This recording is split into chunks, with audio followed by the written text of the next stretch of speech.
pandemia, como que foi a sua vida na pandemia? Porque sabemos que na pandemia parou tudo, parou o esporte, parou o futebol, não tinha mais jogo, né? Pelo que eu vi, você tem mentoria, né?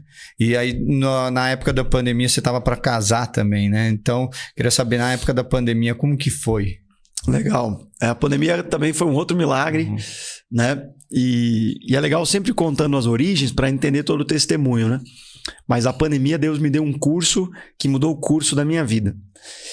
O que acontece é o seguinte, 2017, eu passo por um momento dentro do Avaí que foi um momento difícil para mim, onde eu chego em casa querendo pedir demissão do Avaí por situações internas e a carne do homem gritando.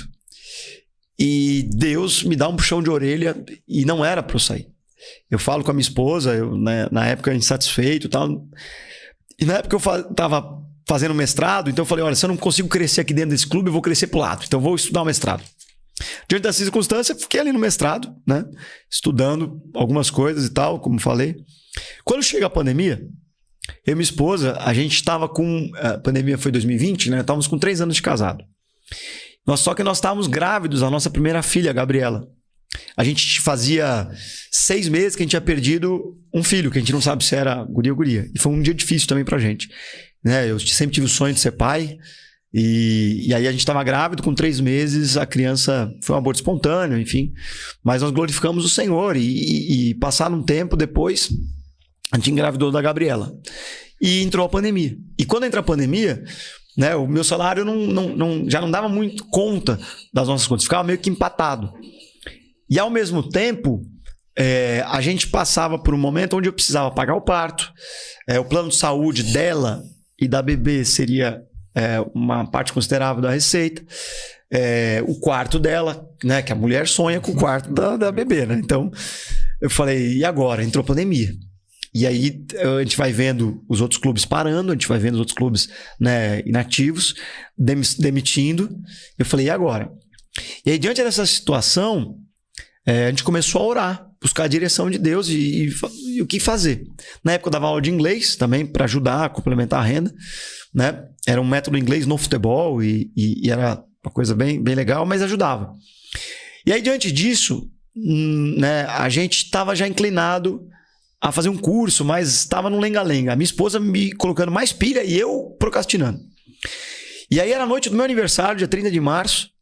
E aí a minha prima, aquela que eu falei lá que ajudou a levantar a igreja, está no Canadá, manda uma mensagem e a gente começa a conversar.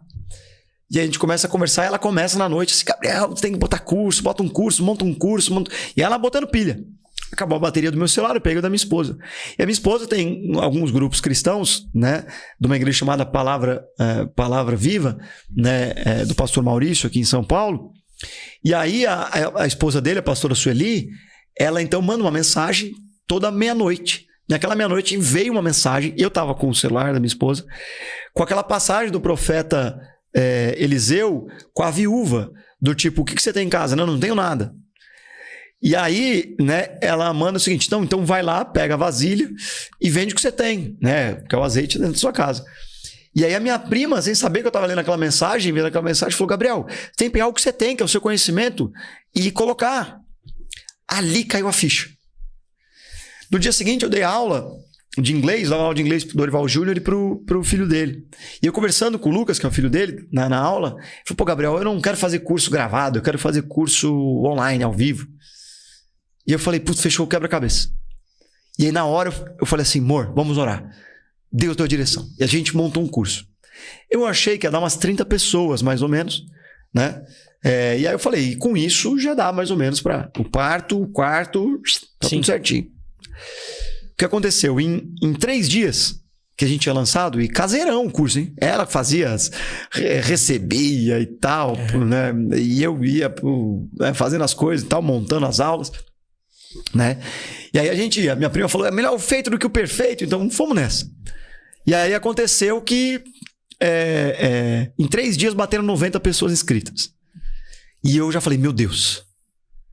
Aí eu liguei para os meus orientadores do mestrado. Falei, como é que eu monto esse curso? E tal. Eles começaram a me instruir. Quando eles me instruíram, eles assim, Gabriel, não sei o que, fecha nos 100. Eu falei, mas tem um monte de gente querendo fazer ainda. Ele assim, fecha nos 100 para dar uma coisa com qualidade. E mais, faz 3 salas de 30. Eu falei, mas eu vou ficar o dia todo em frente ao computador. E eu falei, vamos obedecer. Então ali foi obediente, sem ver assim, mas acreditando no que as pessoas estavam falando. E resumindo, foram mais de 700 pessoas fazendo o curso ali em cerca de 2, 3 meses. Nossa. Né? E uma das coisas que ajudou muito foi que eu escrevi ali as diretrizes do porquê que eu estava fazendo o curso. Porque chega um momento que você se perde um pouco na ambição. Porque uma das coisas que Deus fez, que foi maravilhosa, não foi só o número de pessoas que foram fazendo, mas foi quem foi fazendo.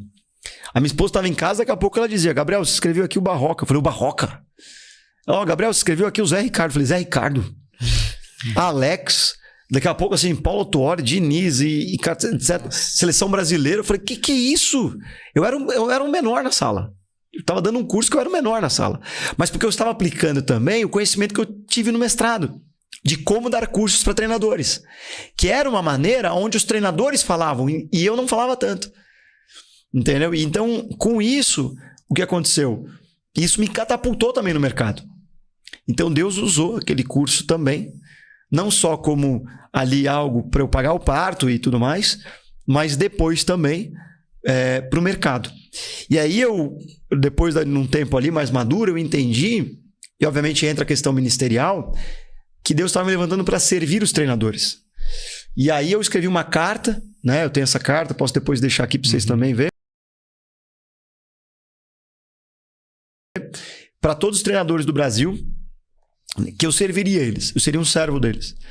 Então eu me dedicaria à mentoria para treinadores, curso para treinadores. Hoje eu exerço uma função que é, né, um coach developer, alguém que ajuda a desenvolver e potencializar os treinadores auxiliares de goleiro, né? Então eu entendi e isso hoje é o meu propósito, em servir eles também, né? Então, através desse curso, isso mudou uma rota na minha vida e eu entendi que tinha a mão de Deus aí, vi que foi um milagre também, né? E foi interessante também o dia que eu disse chega. Porque eu poderia continuar com o curso e continuar a coisa, chega um momento e falei, chega, o propósito já foi alcançado.